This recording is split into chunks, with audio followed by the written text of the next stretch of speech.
Seiring Ustadz Toli membaca tawasul, membaca ayat-ayat kursi, semakin lama ayat dibaca, semakin lama pula Arianti terdengar jeritannya. Sambil menyeret sosok Arianti yang dijambak rambut panjangnya. Arianti dijambak sambil meronta diseret keluar dengan tubuhnya yang penuh borok-borok hitam kebiruan.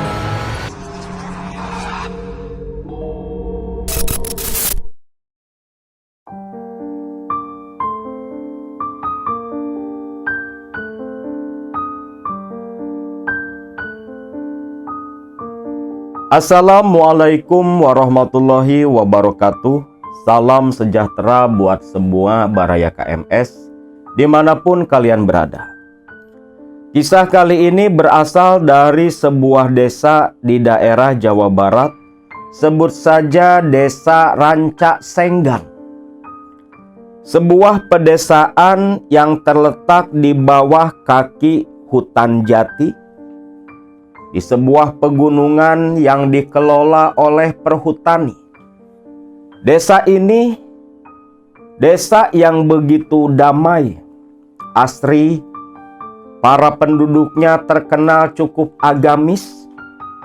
Namun siapa sangka di desa yang seperti itu dulu pernah terjadi sebuah peristiwa yang begitu mengenaskan, pernah menyimpan sebuah kisah kelam yang coba ditutup dan dipendam, bahkan dilupakan oleh warga yang tinggal di daerah sana.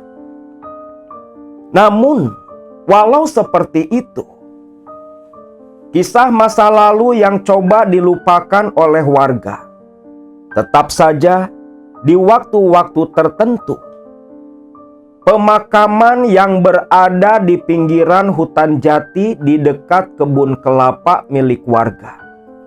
Ketika warga lewat di daerah sana, kisah di masa lalu selalu kembali terkuak, selalu kembali terbayang. Ketika menatap ke sebuah pemakaman yang tepat berada di pinggiran jalan, makam seorang warga desa mereka yang dulu semasa hidupnya, bahkan di awal kematiannya, membuat semua warga Ranca Senggang dicekam rasa ketakutan. Saat itu di tahun 90-an, desa Ranca Senggang belum dialiri listrik sama sekali. Bukan karena desa ini terpencil, tetapi memang listrik pada zaman itu belum merata ke semua daerah. Setiap malam, penerangan di rumah-rumah warga hanya lampu teplok dan patromak saja. Bahkan barang elektronik itu merupakan barang mewah yang hanya segelintir orang punya. Televisi belum umum di desa itu. Orang kaya di sana pun paling hanya menggunakan radio sebagai hiburan setiap hari. Uniknya, pada masa itu, hanya menonton suara dongeng dari radio saja, itu seperti ngadain acara hajatan.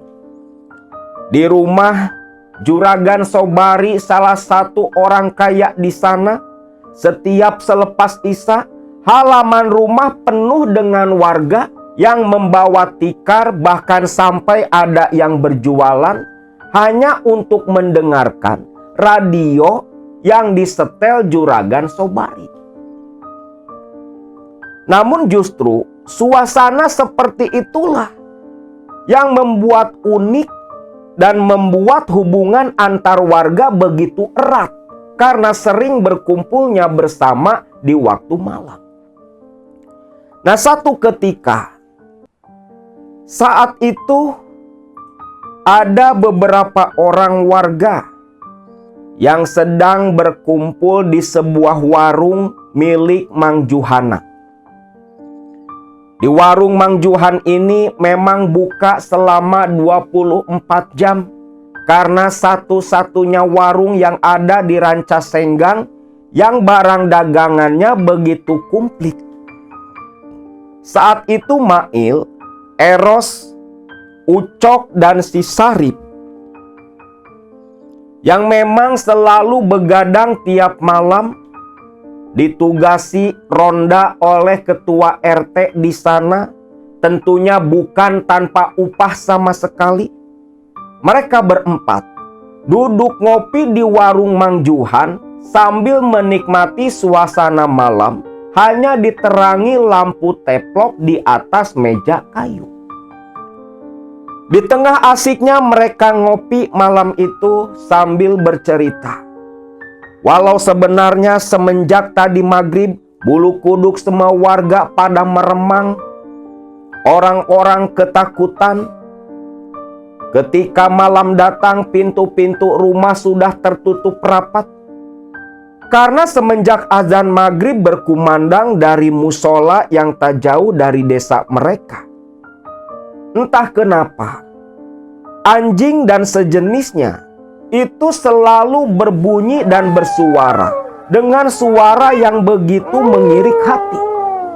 Ditambah lagi, terdengar pula suara jeritan seorang perempuan yang begitu kesakitan.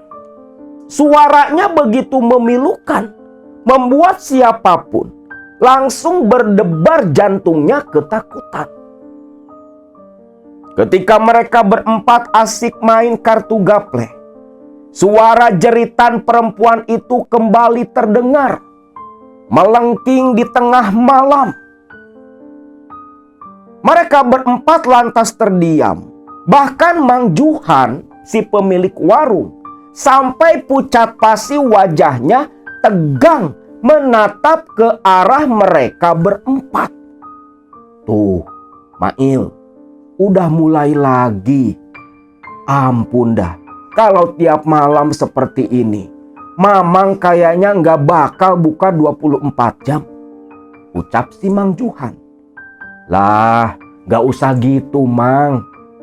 Mau gimana pun, itu masih tetap warga kita. Warga si warga, tapi suaranya itu loh, kayak suara setan. Ucok menatap ke arah Sarip. Rip, itu si Arianti. Dia itu sebenarnya kenapa? Tiap malam terus-terusan menjerit seperti itu. Memangnya gak dibawa berobat? Loh, bukannya gak dibawa berobat, Cok. Cuman kata si Mang Jana, obat apapun yang diberi oleh dokter, dari tabib, dari dukun, semua tak ada yang mempan, tak ada yang bisa ngobatin si Arianti. Kasian ya. Padahal si Arianti dulu teh orang paling cantik di kampung kita. Bahkan dia itu kan orang paling kaya juga di tempat ini. Kok bisa nasibnya jadi mengenaskan seperti itu? Sedangkan Mail yang mendengar celotehan si Eros seperti itu hanya bisa menggelengkan kepala. Mail tahu betul apa yang sedang diderita oleh Arianti. Bahkan semua warga sudah pada tahu pula kondisi Arianti yang begitu mengenaskan. Lah, itu makan ajab. Ajab dari Gusti Allah. Bukannya kalian semua tahu si Arianti bisa kaya raya dan punya banyak harta? Itu kan dulu hasil ngelak, hasil jual diri. Bahkan sampai tega mengusir istri tua suaminya sendiri. Makanya hartanya itu gak berkah dan akhir hidupnya ya seperti itu. Ucap Sarip dengan nada yang seperti penuh emosi. Loh, Rip, kok kamu malah marah kayak gitu? Ya gimana gak marah? Lawang istri tuanya si Pak Sobari itu kan masih saudaraku. Wajarlah, aku tahu betul sepak terjang si Arianti sewaktu jadi istri muda itu seperti apa. Bukan rahasia umum lagi. Yang lain pun hanya terdiam mendengar luapan amarah dari si Sarip. Ya udahlah, gak usah dibahas lagi. Gak baik bahas aib orang lain. Di sini Mang Juhan pun menengahi pembicaraan mereka. Aktivitas berlanjut, kartu kembali dibagikan. Namun baru saja kartu dibuka, jeritan tadi kembali terdengar melengking. Bahkan disertai suara teriakan orang meminta tolong sambil berlarian. Lah. Itu bukannya suara si Mang Jana?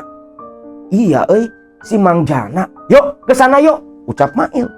Mereka bertiga pun lantas berdiri lari mengikuti Mail menuju suara teriakannya si Mang Jana. Begitu berlari papasan dengan Mang Jana, Mail bertanya, "Mang, ada apa, Mang?" "Aduh, Jang, tolong, itu si Arianti. Si Arianti." "Iya, si Arianti kenapa, Mang?" "Gak tahu, Jang. Tolong panggilin Ustadz Tholib. Mamang khawatir sama kondisi Arianti." Astagfirullah. Cok, Eros, kalian langsung ikutin Mang Jana. Temanin dia di rumah. Saya sama si Sarip mau jemput dulu Ustadz Tholib. Mereka mengangguk. Eros dan kawannya langsung ngikutin Mang Jana. Mail dan si Sarip langsung menuju rumah Ustadz Tholib, sesepuh di kampung mereka. Tak berselang lama, tiba di rumah Ustadz Tholib, pintu digedor oleh Mail. Si Ustadz pun keluar. "Loh, ada apa?" "Pak Ustadz, itu loh, si Arianti," kata Mang Jana. "Kenapa-napa?" "Kenapa-napa gimana kamu teh? Gak jelas ngomong." "Lah, pokoknya Pak Ustadz sekarang ikut ke rumahnya Mang Jana. Kasihan dia, Pak." Ustadz Tholib pun paham karena tahu kondisi Arianti seperti apa. Maka langsung mengikuti Mail dan si Sarip menuju rumahnya Arianti. Namun ternyata ketika tiba di sana, beberapa tetangga yang rumahnya berdekatan dengan Mang Jana sudah pada berkerumun pula di halaman rumah. Namun ada yang aneh.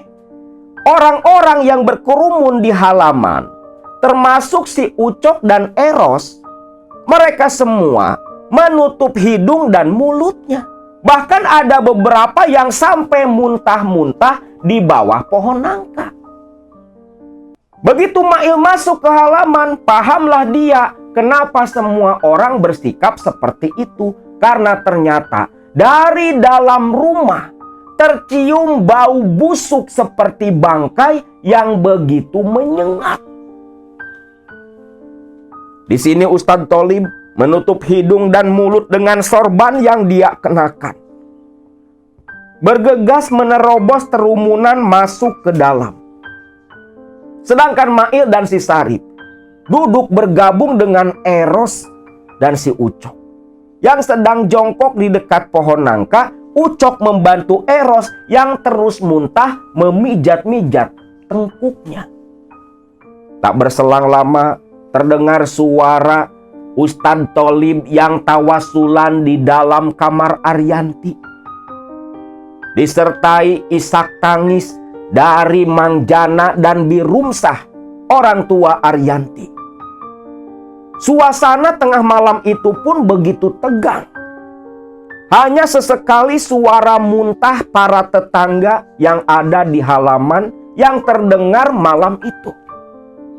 Lolongan anjing pun yang tadi saling bersahutan semua berhenti, digantikan dengan lolongan dan jeritan Arianti yang terdengar meronta-ronta kesakitan di dalam kamarnya.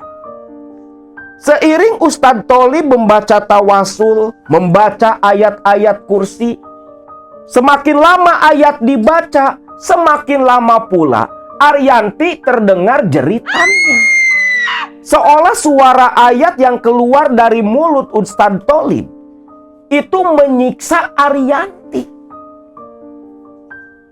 Setengah jam lamanya teriakan Arianti melengking, serak, saking seringnya berteriak. Sampai akhirnya jeritan itu pun diakhiri dengan lengkingan seperti binatang yang disembelih. Ngorok. Yang tak berselang lama terdengar Ustadz Tholib dari dalam kamar. Innalillahi wa inna ilaihi roji'un. Lantas disambut isak tangis dari Birumsah dan Mang Jana. Pahamlah semua orang, tengah malam itu Arianti akhirnya meregang nyawa. Semua orang lantas terdiam, saling tatap, menoleh ke pintu rumah Mang Jana yang terbuka. Ustadz Tholib keluar dengan muka yang pucat. Pak Ustadz, bagaimana? Sudah tak ada. Ya Allah ya Robbi. Terus bagaimana Pak Ustadz? Ya mau bagaimana lagi? Ini sudah tengah malam. Tak mungkin jenazah langsung diurus. Besok pagi saja kita urus dan kebumikan jenazahnya si Arianti. Namun baiknya kalian berempat jangan pulang. Loh, kenapa Pak Ustadz? Kalian berempat tolong standby di rumahnya Mang Jana. Kemitan mayatnya si Arianti.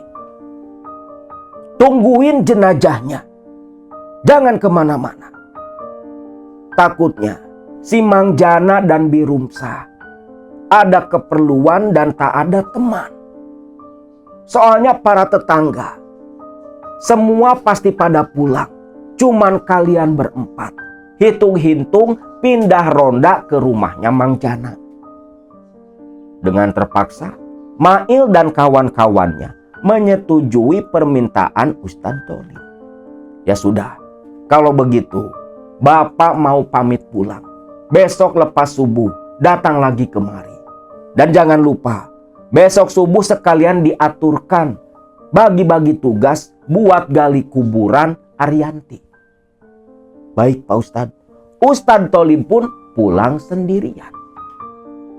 Nah di sini umumnya kan kalau ada yang meninggal itu ngaji mengelilingi jenazah. Namun ini enggak. Jenazah tak dikeluarkan dari dalam kamar. Karena kalau dikeluarkan dijamin gak ada yang mau ngaji sama sekali. Kenapa? Karena dari tubuh Arianti baunya itu seperti bau bangkai yang sudah membusuk beberapa hari. Ibu-ibu aja hanya beberapa orang yang mau mengaji di rumahnya Mang Jana. Itu pun karena tetangga dekat dan ada ikatan keluarga. Yang lain pada ogah. Karena semua warga di Ranca Senggang. Semua punya masalah dengan Arianti sewaktu dulu Arianti masih berjaya. Pernah punya perselisihan. Semua sakit hati dengan tingkah laku Arianti yang karena hidup kaya raya memandang orang sebelah mata. 5 orang ibu-ibu membaca surat Yasin di tengah rumah. Yang selepas beres langsung pada pamitan pulang. Birumsah terus menangis di dalam kamar. Terdengar suara Mang Jana yang terus berusaha menenangkan. Sampai tangisan tak terdengar, Birumsah sudah tertidur lelap. Mang Jana pun keluar membawa termos dan kopi. Mail, hampura Mamang. Malam ini, tolong kalian jangan kemana-mana. Temani Mamang di sini. Iya Mang, tenang saja Mang. Kami berempat bakal berjaga di depan rumah. Mamang istirahat saja di dalam Mang. Mang Jana pun dengan raut wajah yang begitu sendu meletakkan termos dan kopi di teras rumah. Lantas dia masuk ke dalam menyusul istrinya di kamar tidur. Suasana pun kembali hening. Terasa begitu mencekam. Mereka berempat duduk diam, menyeduh kopi, menyulut rokok, ditemani bau bangkai yang terus menyeruak dari dalam rumah. Aduh, kalau kayak gini mah kayaknya mendingan pulang dah, ajak si Ucok. Jangan pulang, Cok. Apa kamu gak kasihan sama si Mang Jana? Mau gimana pun, ini warga kita. Paham, Il, paham. Tapi ini loh, baunya. Minta ampun. Shh, jangan ngomong kayak gitu. Takut kedenger sama Mang Jana. Gak enak lah. Ucok pun mengalah. Ya udah yuk, agak ngejauh dikit lah, biar tidak terlalu bau.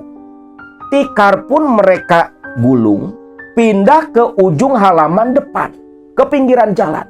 Tapi ya masih di halaman rumahnya Mang Jana. Karena kalau di depan teras baunya itu begitu menyengat. Pindahlah nih mereka berempat ke ujung halaman, di pojokan. Gelar tikar di sana, termos, rokok, kopi semua dibawa pula ke sana. Barulah mereka agak tenang. Bau busuk dari tubuh Arianti agak berkurang terkena hembusan angin malam itu. Sesekali si Ucok menengok ke arah jam tangannya. Sudah tepat jam 1 malam. Kampung itu betul-betul seperti kampung mati. Semua warga mungkin sudah tertidur lelap di rumah mereka. Hanya mereka berempatlah yang masih terjaga. Kala itu, mereka berempat mendengar suara anjing melolong sambil berlarian di jalanan desa. Seperti yang sedang mengejar sesuatu. Loh. Itu anjing lagi pada ngejar apaan? Alah, paling juga ngejar sero. Ngejar careh, ucap Mail. Ya wajar lah, wong desa mereka kan dekat hutan jati. Ditambah di ujung desa itu pesawahan terhampar luas. Ucok pun diam. Namun tak berselang lama, mereka mendengar ada suara kuda. Lah. Kok ada kuda? Kuda dari mana? Mereka berempat pun lantas terdiam. Saling tatap, raut wajah tegang plus takut. Terlihat begitu jelas. Suara kuda yang meringkik dari ujung desa. Itu seperti yang dikejar oleh rombongan anjing kampung mereka. Suara kuda itu semakin lama terdengar semakin jelas, seperti yang berlari menarik kereta. Padahal di desa Rancasenggang nggak ada yang punya delman. Suara ringkikan kuda begitu jelas di telinga mereka, seperti mengarah ke dekat rumahnya Mang Jana. Di sini Mail punya firasat tak baik. Lantas ajak mereka bertiga sembunyi di kebun samping rumah Mang Jana. Ucok, Eros, dan si Sarip tanpa banyak bicara mengikuti Mail. Duduk jongkok di dekat semak-semak di bawah pohon durian. Suara lolongan anjing yang menyalak berlarian terdengar semakin mendekat.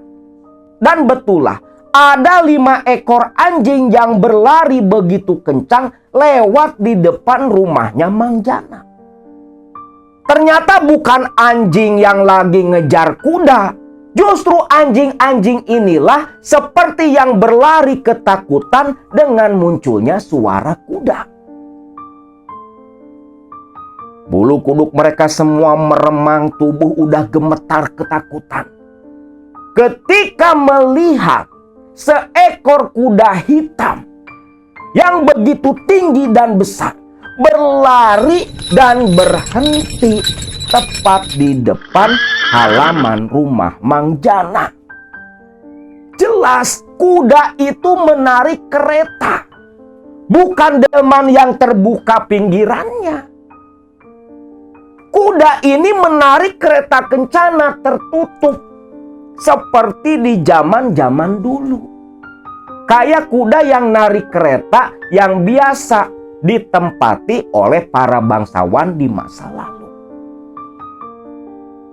Kayak kereta kerajaan lah. Dan dari kuda yang berhenti di depan rumahnya Mang Jana, matanya itu begitu merah dan baunya anyir luar biasa. Tak jauh berbeda dengan bau anyir dan busuknya tubuh Arianti di dalam rumah. Lalu dari kereta kencana yang ditarik si kuda itu turun dua sosok makhluk yang begitu menyeramkan. Perawakannya seperti tubuh manusia, namun kulitnya hijau. Rambutnya gimbal. Taring-taringnya mencuat begitu tajam. Bertelanjang dada, tak mengenakan pakaian, hanya secari kulit yang menutupi bagian intimnya. Dua makhluk ini turun dari kereta. Suaranya menggeram, langkah kakinya ketika menginjak bumi begitu menggema. Mail yang terkenal pemberani di Rancasenggang tak urung gemetar ketakutan pula. Dan ketika menoleh, tiga kawannya ternyata sudah pingsan di samping Mail. Hanya Mail yang masih tersadar. Dua makhluk itu sosok buto ijo yang entah berasal dari mana, berjalan masuk ke halaman rumah Mang Jana. Lantas berdiri di tengah halaman. Mail langsung jongkok. Napas ditahan, takut suara deru napasnya terdengar oleh dua buta di hadapan Mail. Dua buta ini menengok kanan kiri, memperhatikan lingkungan rumah si Mang Jana, lantas berbicara dengan bahasa yang tidak dimengerti. Suaranya seperti gumaman, tapi gumamannya ini seperti orang bergumam di dalam goa, menggema suaranya. Mail terus memperhatikan dengan dua matanya. Dua buta ini berjalan ke teras rumahnya Mang Jana. Pintu yang tertutup rapat itu perlahan terbuka, hanya menimbulkan suara deritan saja. Lalu dua buta masuk ke dalam rumah Mang Jana. Yang tak berselang lama terdengar suara jeritan Arianti yang meminta tolong sambil terus meronta. Mail bukan hanya takut, dia pun bingung pula. Lah bukannya Arianti udah mati? Tapi waktu itu si Mail mendengar jelas Arianti ini menjerit meminta tolong dan terdengar meronta-ronta di dalam kamar. Lalu terdengar dua buta ini membentak. Dan saat itulah Mail diperlihatkan sesuatu yang begitu menakutkan, di mana dua orang buta ini keluar dari rumah Mang Jana sambil menyeret sosok Arianti yang dijambak rambut panjangnya. Arianti dijambak sambil meronta diseret keluar tanpa berbusana. Dengan tubuhnya yang penuh borok-borok hitam kebiruan. Terus meronta-ronta dalam cengkraman jambakan dua buta. sambil terus meminta tolong, memanggil-manggil Mang Jana. Hampir aja si Mail kencing di celana, namun dia tahan. Dia tahan. Kedua tangannya menggenggam rerumputan begitu erat. Takut kalau si buta menyadari keberadaan Mail di sana. Dan dengan jelas sekali Mail melihat Arianti yang tak berbusana dengan tubuh penuh borok bernanah diseret, dijambak, dilemparkan ke dalam kereta kencana. Buta yang satu masuk sambil tetap menggenggam tangan Arianti. Sedangkan yang satu duduk di depan dan memacu kuda hitam. Kuda hitam itu kembali melaju, berlari begitu kencang. Mail terus menatap sampai sosok kereta menghilang di kegelapan. Barulah selepas kereta kencana itu menghilang, Mail terduduk lemas menyandar di pohon durian. Napasnya tersengal-sengal, mukanya masih pucat, tubuhnya gemetar. Mail pun berusaha menenangkan diri dan mencoba membangunkan 3 kawannya yang pingsan bersamaan. Namun 3 kawannya ini tak mau tersadar sama sekali. Di sini Mail pun penasaran. Jelas sekali yang tadi diseret, dijambak itu Arianti. Tapi kan Arianti dah mati. Lantas yang di dalam itu siapa? Lalu Mail memberanikan diri. Dia berdiri berjalan perlahan ke pintu rumahnya Mang Jana yang masih terbuka. Begitu mendekat, bau busuk bangkai langsung menerpa. Sambil menutup hidung dan mulut dengan sarung yang dia bawa, Mail berjalan mengendap-endap ingin memastikan ada atau tidak jenazahnya Arianti. Mail tahu kamar mana yang ditempati oleh Arianti. Ketika masuk ke dalam, Mail mendengar suara hela napas orang yang pasrah, hela napas yang begitu menyiratkan kepedihan, berasal dari kamar tempat Arianti. Jantung Mail bergemuruh. Ketika menoleh ke kamar di samping kanan, terlihat Mang Jana dan Birumsa sudah tertidur lelap.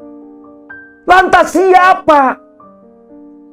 Suara napas dari kamar Arianti. Mail, walau dengan tubuh gemetar, berjalan terus mengendap-endap. Begitu penasaran. Lalu Mail, ketika tepat tiba di depan pintu kamar Arianti, menutup rapat-rapat hidung dan mulutnya. Lantas perlahan mendorong pintu kayu dengan telunjuknya. Saat itulah ketika pintu kayu didorong terbuka, Mail pun menjerit tertahan.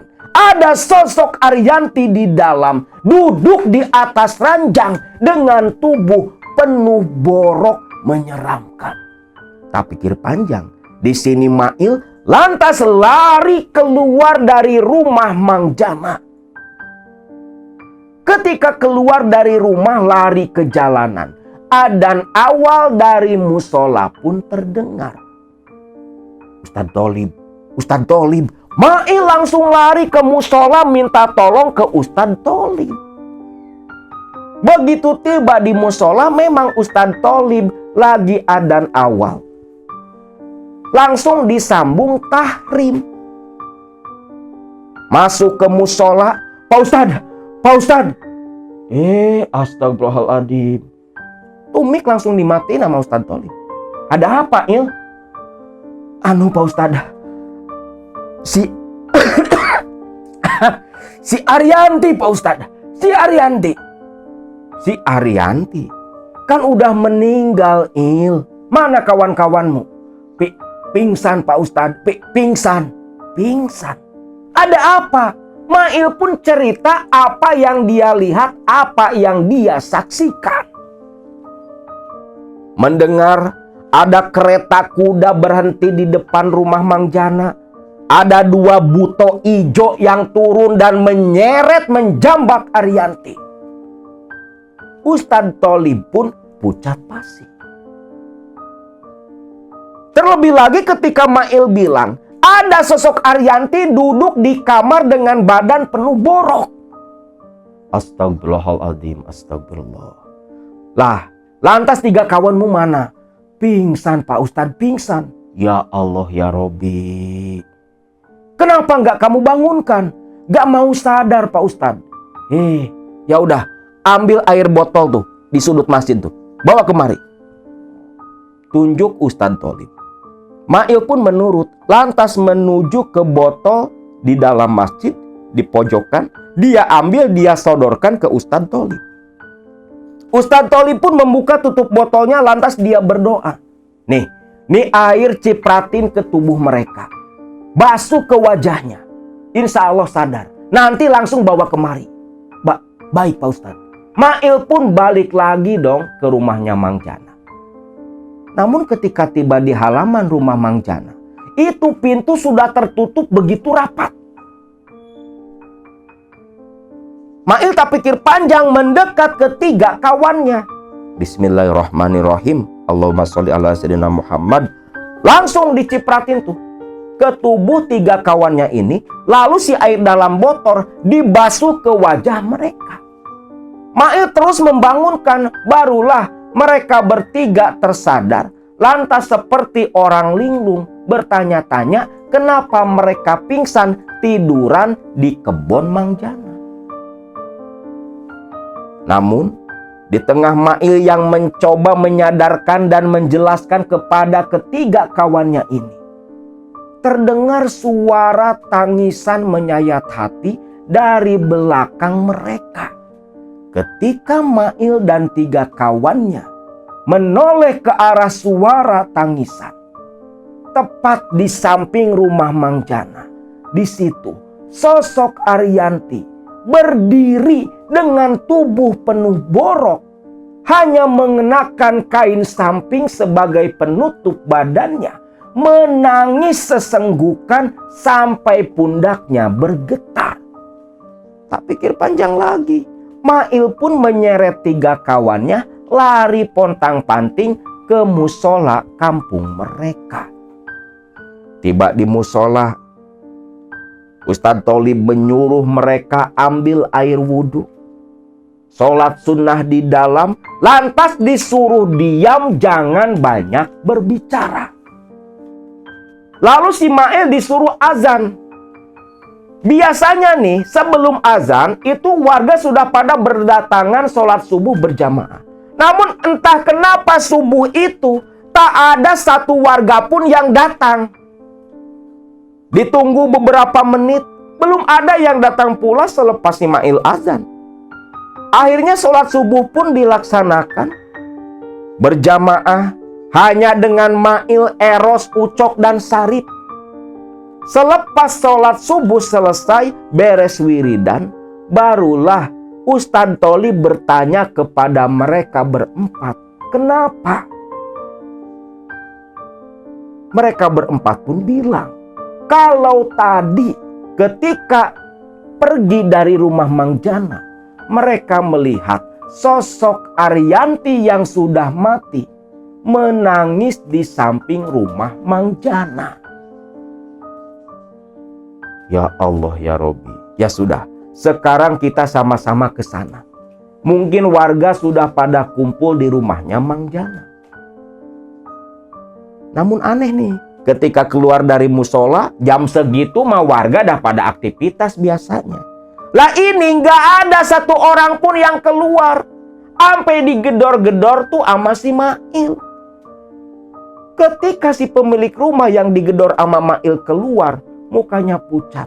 Ketika ditanya, ternyata orang itu tak berani keluar rumah karena mendengar suara perempuan menangis disertai bau bangkai yang begitu menyengat. Ditambah tengah malam katanya mereka mengaku mendengar ada suara kuda menarik kereta. Terkejut dong si Mail. Ternyata bukan hanya Mail dan 3 kawannya. Warga yang lain pun mendengarkan pula, walau tak melihat wujud kereta. Satu persatu, ketika mendengar suara ribut Mail dan Ustadz Tholib, warga pun pada keluar. Lalu berbondong-bondong menuju ke rumahnya Mang Jana. Selain ingin membantu mengurus jenazah, penasaran pula.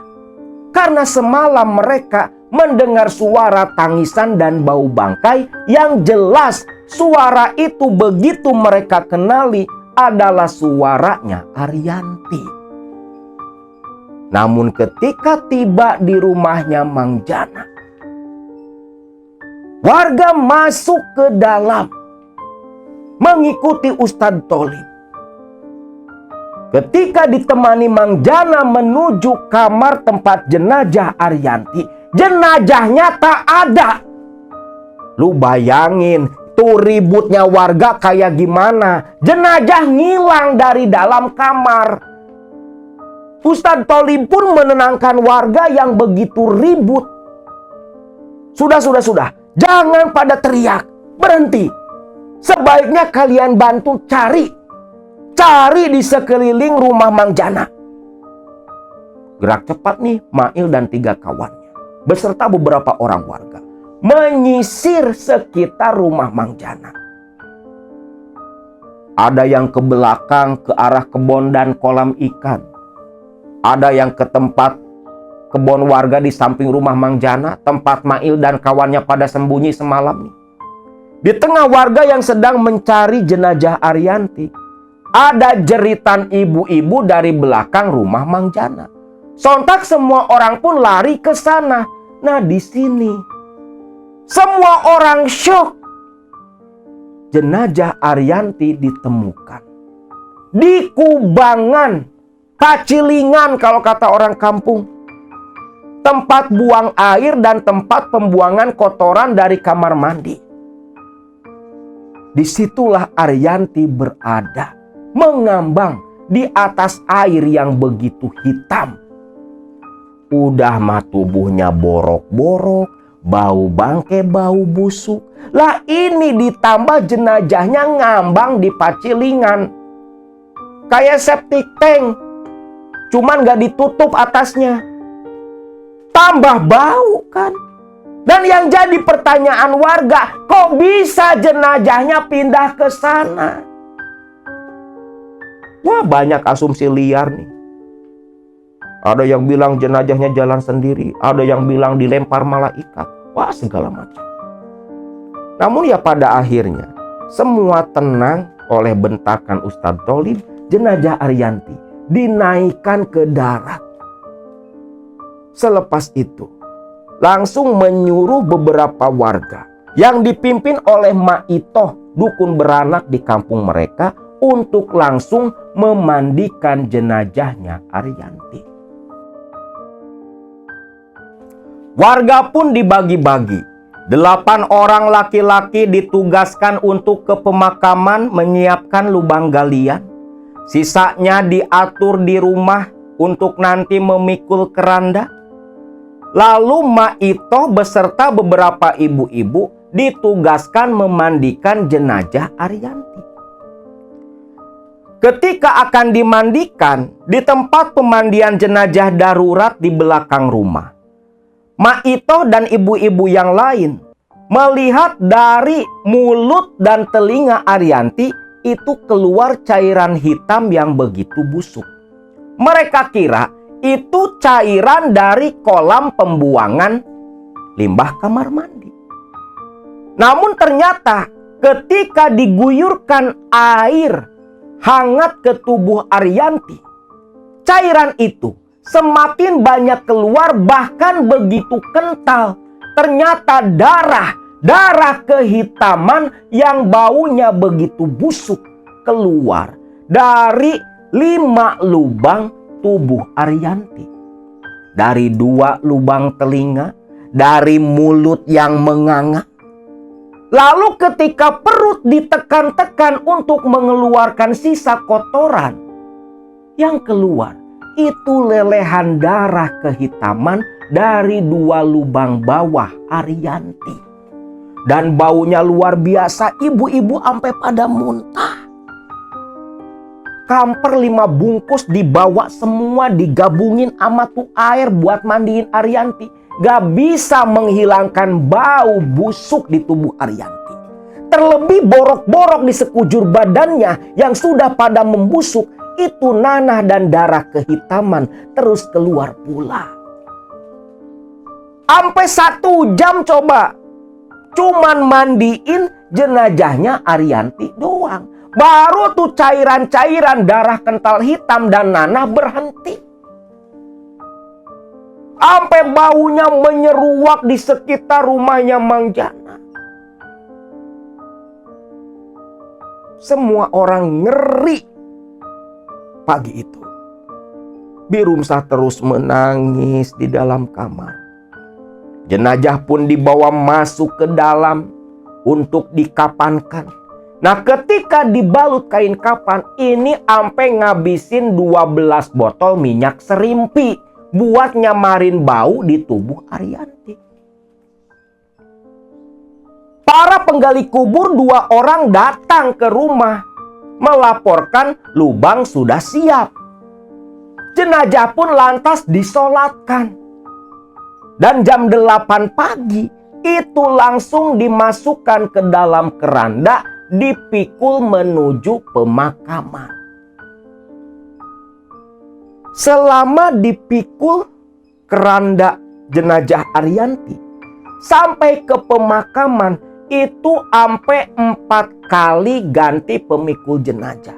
Bukan karena jenazah berat, tetapi karena baunya itu membuat para pemikul keranda begitu tak kuat. Mail dan kawan-kawan yang memang berada di pemakaman ikut menggali lubang. Ketika melihat rombongan pelayat datang mengiringi keranda, Mail dan si Ucok langsung turun ke liang kuburan. Keranda diletakkan di samping lubang galian. Penutup keranda diangkat. Semua orang sontak menutup mulut dan hidung mereka. Ustadz Tholib langsung turun pula ke lubang galian. Jenazah memang begitu ringan. Namun ketika jenazah diturunkan, diterima oleh Mail, Ucok dan Ustadz Tholib, itu jenazah ngedadak berat seketika. Sampai gemetar tuh kakinya Ustadz Tholib, tak siap menerima beratnya jenazah yang tiba-tiba. Sampai istighfar tuh Ustadz Tholib. Tak sampai di situ. Ketika jenazah diterima oleh tangan mereka bertiga, dimasukkan ke dalam liang lahat begitu perlahan. Saat tali-tali pocong dibuka, jenazah akan dibalikan ke arah kiblat. Saat itulah Mail dan Ucok terkejut. Jenazah hitam gosong, bahkan mengeluarkan asap tipis yang begitu busuk. Pucat pasi Ucok dan Mail. Namun Ustadz Tholib, jangan banyak bicara. Balikan jenazahnya ke arah kiblat. Baik Pak Ustadz, baik. Jenazah pun dibalikan. Yang dilihat mereka berdua, jenazah gosong seperti terbakar.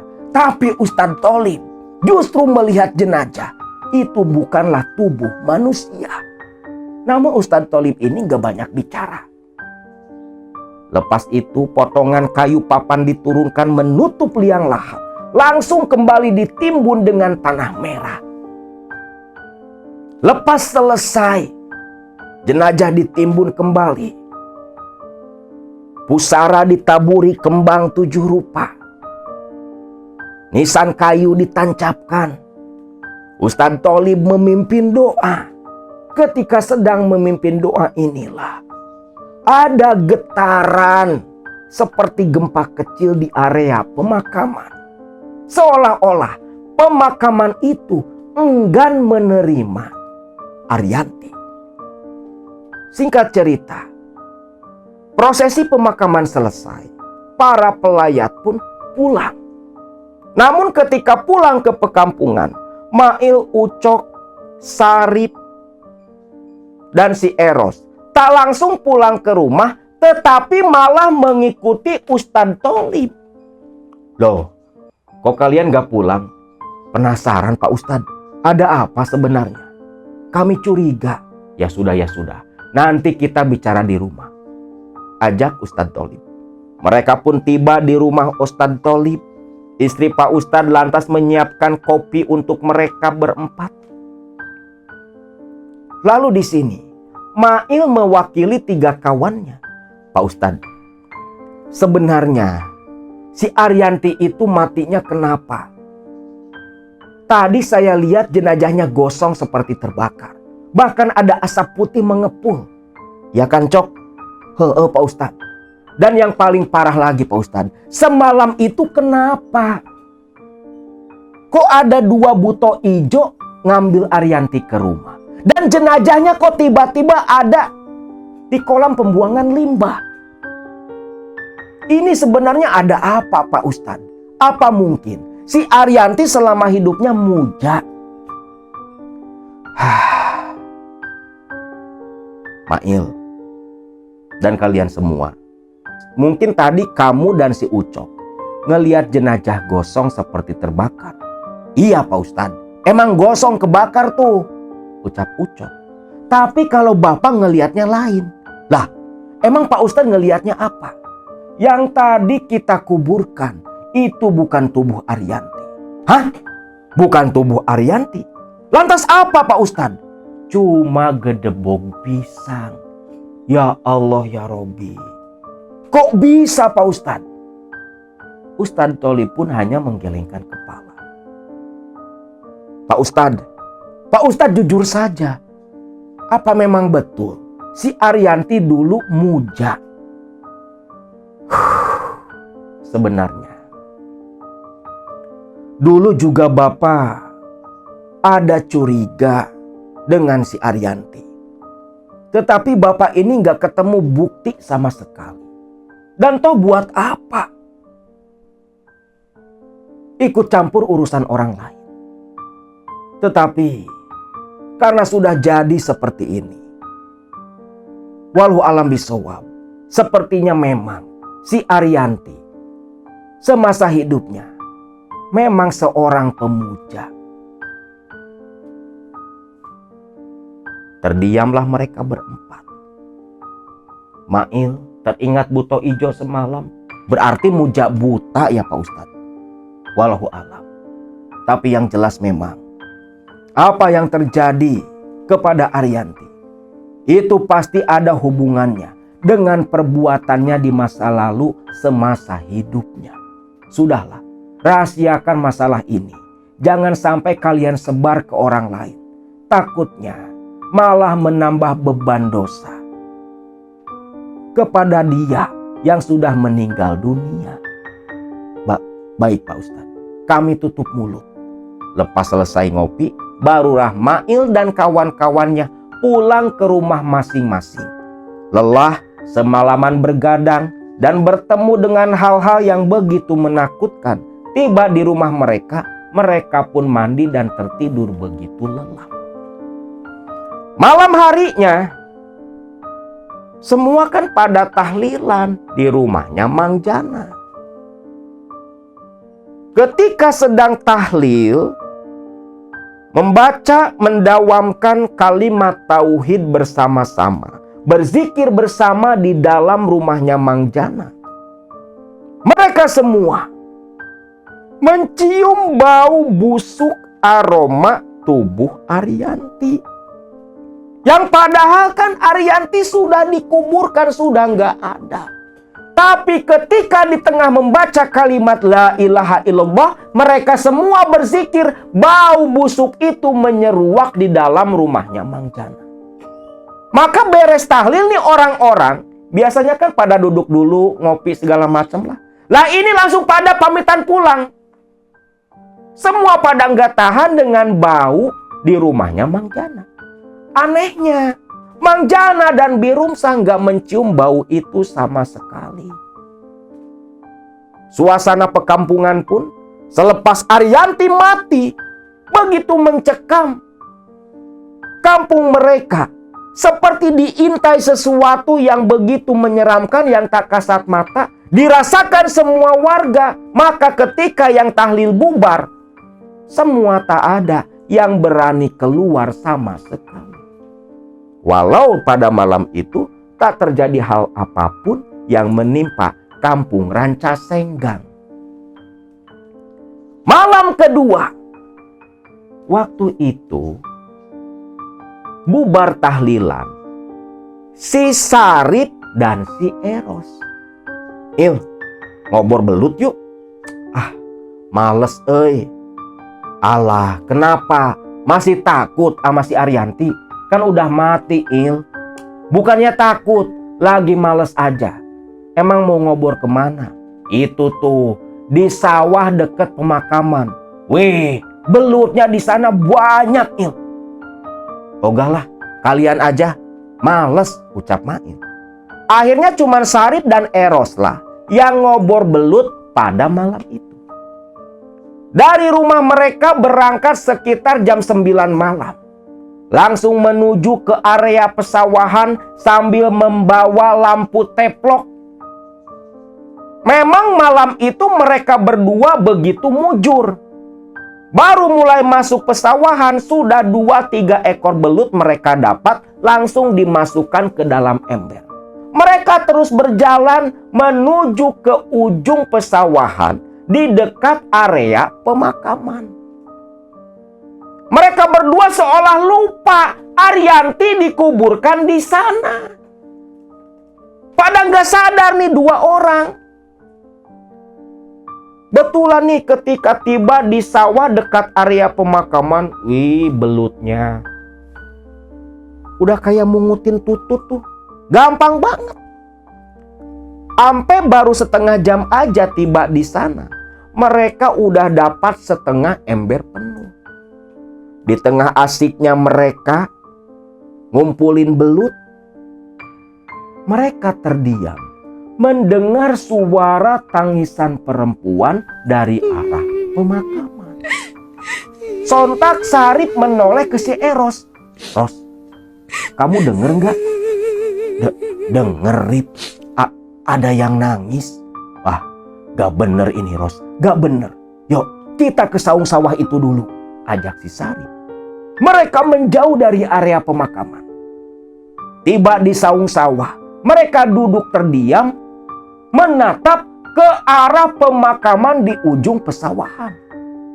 Ya, jaraknya sekitar 100 meteran lah dari saung sawah yang mereka tempati. Nah, suara tangisan ini makin lama makin terdengar jelas. Bukan nangis, ini mah udah kayak ngejerit. Baru ngehlah mereka selepas mendengar suara tangisan tadi. Baru sadar kalau di makam itulah Arianti dikebumikan. Di sini Eros dan si Sarip betul-betul ketakutan. Ketika mereka menatap ke arah pemakaman, mereka melihat ada sosok berpakaian putih berjalan dan suara jerit tangisan berasal dari sosok itu. Sosok itu berjalan di pematang sawah. Namun berjalan kakinya itu seperti yang mengambang, mengendarai angin malam. Bahkan menembus padi-padi yang sudah begitu tinggi. Jadi padi-padi di sawah itu kayak terbelah oleh hembusan angin. Baunya busuk luar biasa sampai ke saung sawah tempat mereka berdua sembunyi. Di sini mereka melihat sosok itu yang terus menangis memang adalah sosok dari Arianti. Sosok Arianti yang sudah menjadi setan malam itu menjauh dari area pesawahan seperti yang mengarah ke pemukiman. Di sini Eros yang ketakutan lantas ajak Sarip buru-buru pulang. Mereka bergegas balik lagi ke Ranca Senggang, ke tempat tinggal mereka. Eros dan Sarip yang memang bertetangga.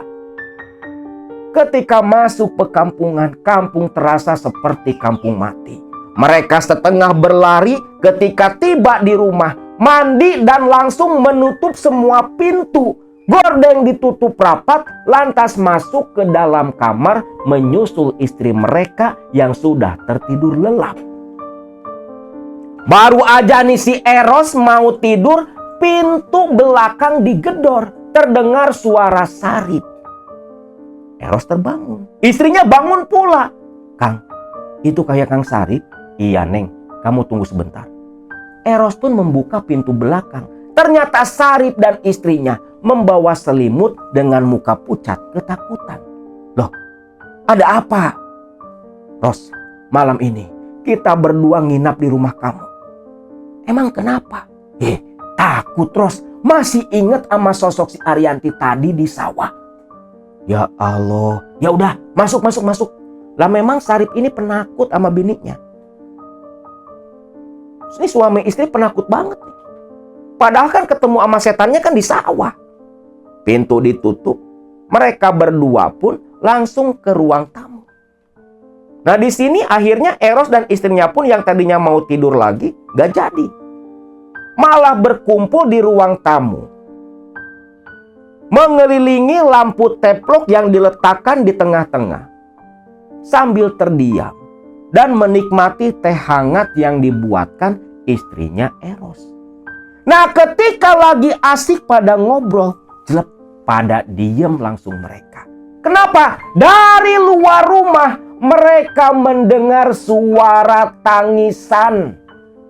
Tangisan yang begitu menyayat hati.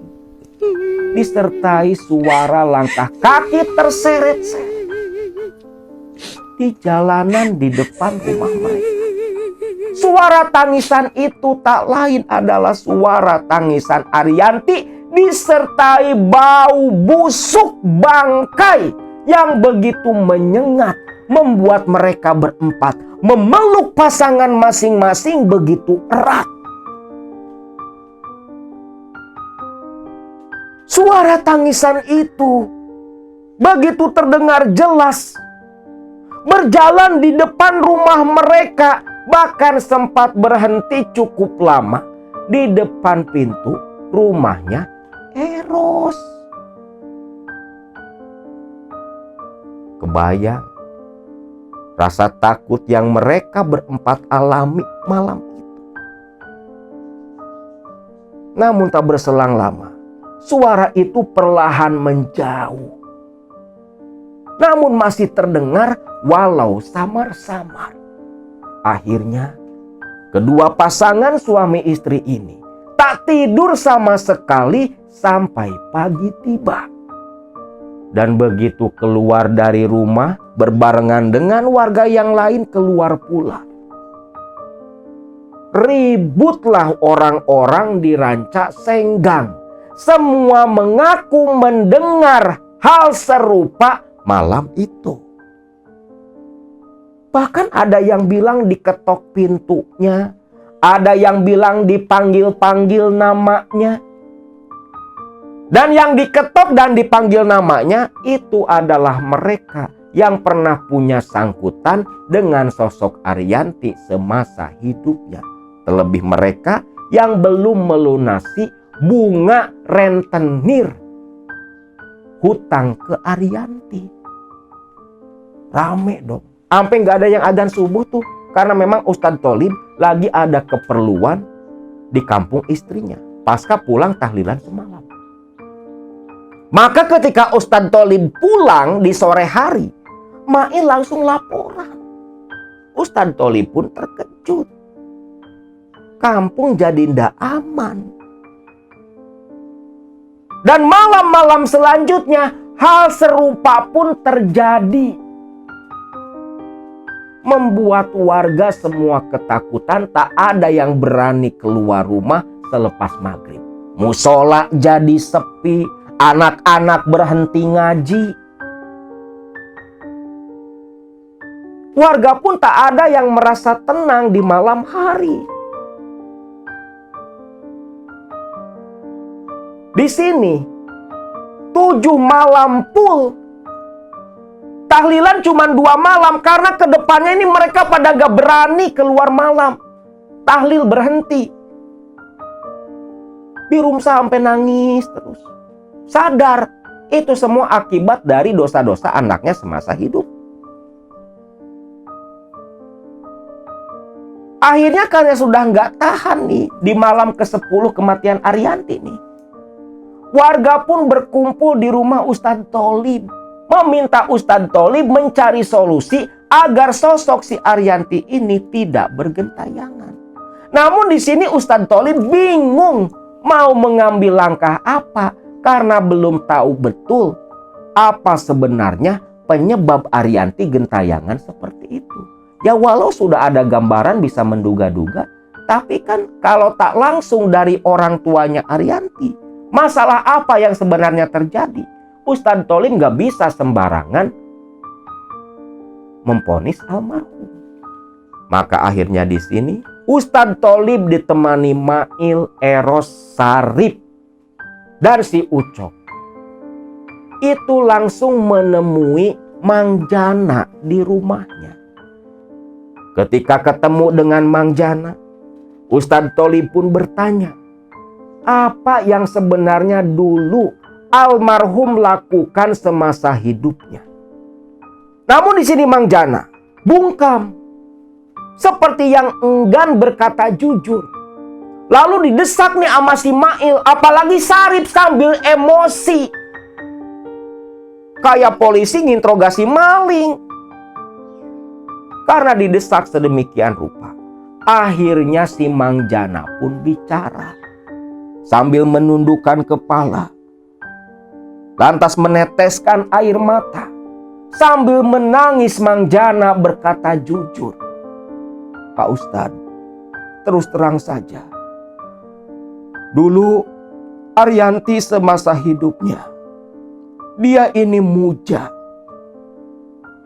siluman Pak Ustadz. Terkejut dong Ustadz Tholib. Ternyata betul apa yang dia sangka selama ini. Muja di mana? Di tempatnya Ki Badar Pak Ustadz. Namun Ki Badarnya kan sudah nggak ada Pak Ustadz. Jadi tak ada yang bisa membereskan masalah ini. Astagfirullahaladzim. Ustadz Tholib gak nyangka ternyata si Arianti semasa hidupnya itu muja bersekutu dengan siluman dibantu oleh Ki Badar, salah satu dukun ilmu hitam paling terkenal, paling disegani di desa Rancasenggang,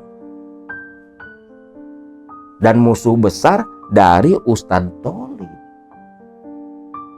Ya Allah ya Robbi, Pak Ustadz, tolong Pak Ustadz, kasihan anak saya arwahnya gentayangan setiap malam. Tolong Pak Ustadz, tolong. Ya sudah Mang, kalau sudah seperti ini berarti memang sudah jelas.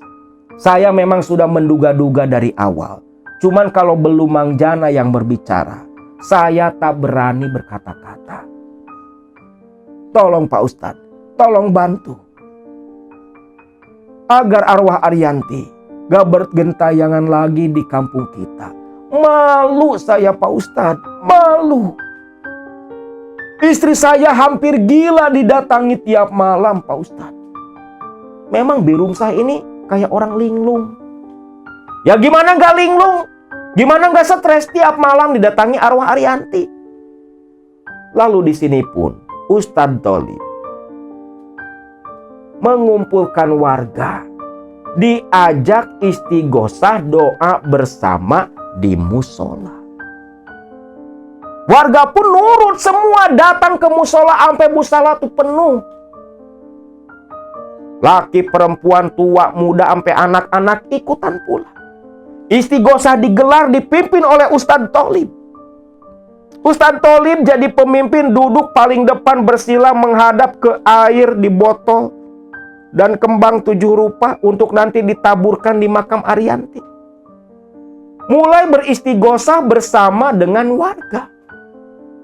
Lepas selesai istighosah, Ustadz Tholib ditemani beberapa orang termasuk Mail langsung menuju ke area pemakaman malam itu. Pak Ustadz, apa nggak apa-apa? Insya Allah nggak apa-apa. Tadi kan kita sudah pada doa bersama. Yuk, sekarang kita ke pemakaman. Jangan lupa, bawa golok dan degan kelapa hijau. Buat apa Pak Ustadz? Bawa saja. Itu hanya simbolis nanti untuk memutuskan Arianti agar tak berhubungan lagi dengan alam nyata, alam kita. Degan kelapa hijau yang memang disiapkan Ustadz Tholib dibawa oleh si Mail. Kembang 7 rupa dan air di botol, air doa istighosah tadi sore. Mereka semua pun berangkat ke pemakaman Rancasenggang. Di makam langsung ke kuburannya Arianti di pinggiran jalan setapak. Yang kalau sekarang itu jalannya udah diaspal, dulu mah jalan setapak. Makamnya tepat di pinggiran jalan, dekat saung pasaran. Akang pernah lewat ke sana. Nah, ketika tiba di situ, lah suasana pemakaman malam hari tahu sendiri kayak gimana kan? Apalagi ini makamnya di dekat sawah, dekat hutan jati, dekat kebun kelapa, jauh dari pemukiman warga.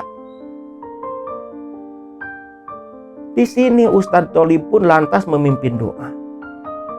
Degan hijau diletakkan di pusara, termasuk air doa. Lepas selesai berdoa, air di botol disiramkan di atas pusara Arianti.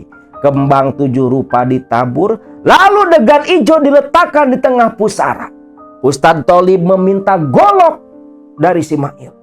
Golok diserahkan, lantas kelapa hijau ditebas. Dan ketika kelapa hijau ditebas, yang keluar bukan air kelapa bening, tetapi darah hitam kental dengan sesuatu seperti rambut, seperti buluh yang hidup bergerak-gerak kayak ular kawat. Di dalam genangan darah hitam. Tentunya Mail dan yang lain terkejut. Pak Ustadz, itu apa? Inilah salah satu yang menjadi penyebab Arianti gentayangan.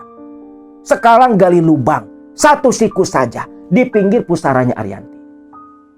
Mail dan kawannya nurut, lantas gali lubang di pinggir pusara Arianti. Lubang digali sepanjang 1 siku lengan, lalu kelapa dengan darah kental hitam dimasukkan. Kembali ditimbun, dipadatkan. Lepas itu, Ustadz Tholib kembali membaca doa. Lalu menepuk tanah kuburan. Tutup panto dunya, buka lawang barja. Kurang lebih seperti itu. Seterusnya, Ustadz Tholib pun mengajak warga kembali pulang ke perkampungan Rancasenggang. Benar tuh memang, pasca diurus Ustadz Tholib, si Arianti nggak gentayangan lagi ke perkampungan. Tetapi ada beberapa warga yang mengaku melihat sosok Arianti sering muncul di pemakaman Rancasenggang, duduk di pusara menangis sesenggukan. Bukan hanya malam hari, pagi siang pun ada yang mengaku melihat penampakan sosok Arianti. Seolah arwah Arianti terpenjara di area pemakaman Rancasenggang, tak bisa berkeliaran. Bahkan hingga saat ini, pemakaman Rancasenggang ini seringkali begitu angker. Bahkan banyak para petani yang menggarap di sana mengaku sering dijahili oleh setan-setan di Rancasenggang termasuk sosok Ariyanti. Maka walau sudah berpuluh tahun kejadian itu berlalu, namun ketika warga Rancasenggang lewat di pemakaman, di jalanan aspal yang dulu jalan setapak, menatap ke pusara Ariyanti, kejadian di masa lalu kembali terkenang di ingatan mereka. Nah, itulah kisah tentang sosok Ariyanti yang bergentayangan, yang di detik kematiannya begitu mengenaskan, yang konon katanya menurut almarhum Mang Jana, bapak kandung Ariyanti, Ariyanti dulu semasa hidupnya muja.